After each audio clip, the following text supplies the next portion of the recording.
বুঝিস? তুই ভালোবাসা বুঝিস? আমার কথা যে আমার সময়ের মূল্য দিতে পারবো না, ওর লাগে আমার কোনো সম্পর্ক নাই।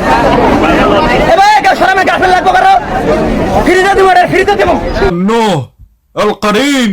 আমার কোথাও আমার সময় যে মূল্য দিবি না তার সাথে আমার কোনো সম্পর্ক নেই। আরে শোন, তুই আগে মানুষের মূল্যায়ন করতে শিখ।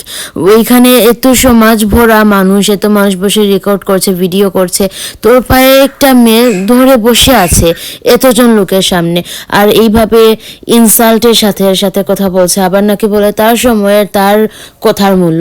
তুই ভাই একটা জ্যান্ত মানুষকে মূল্যায়ন দিচ্ছিস না, তোর কথার থেকে এর সম্মান থেকে তোর কথার গুরুত্ব আর মূল্যায়নটা বেশি ইম্পর্টেন্ট।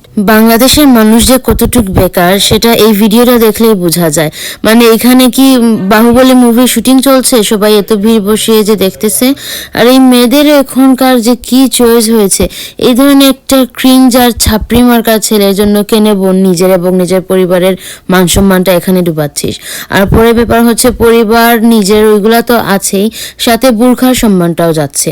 এই ধরনের মেয়েরা বুরখা পরে পর্দার জন্য না, তারা বুরখা পরে যাতে তাদের এই ধরনের কার্যকলাপ করার পর মানুষেরা যাতে তাদেরকে আইডেন্টিফাই করতে না পারে, ওই জন্যই তারা বুরখা পরে। পর্দা করা এগুলা কিচ্ছু না, তাদের একটা ইন্টেনশন থাকে আমাদেরকে যাতে মানুষেরা চিনতে না পারে। স্যার ভাই তো দোহাই লাগে, তোর লাগে আমার ভালোবাসা হবে না নি, হবে না। ছাড়ি দে। হ্যাঁ, তোরা এইগুলাই করে না, স্মৃতিসৌধ তো তৈরি করা হয়েছে তোদের এই ধরনের কর্মকাণ্ড করার জন্য। এখানে লক্ষ লক্ষ শহীদ তো এই জন্যই আছে, তাই না? তাদের লক্ষ লক্ষ মানুষ শহীদ হয়েছে এই কারণেই যে ভবিষ্যতে এখানে স্মৃতিসৌধ তৈরি করা হবে, তারপর তোদের মতো লোক গিয়ে এখানে স্মৃতিসৌধের সম্মানটা কেউ নষ্ট করবে। এর জন্যই তো মানুষেরা মরেছে, শহীদ হয়েছে।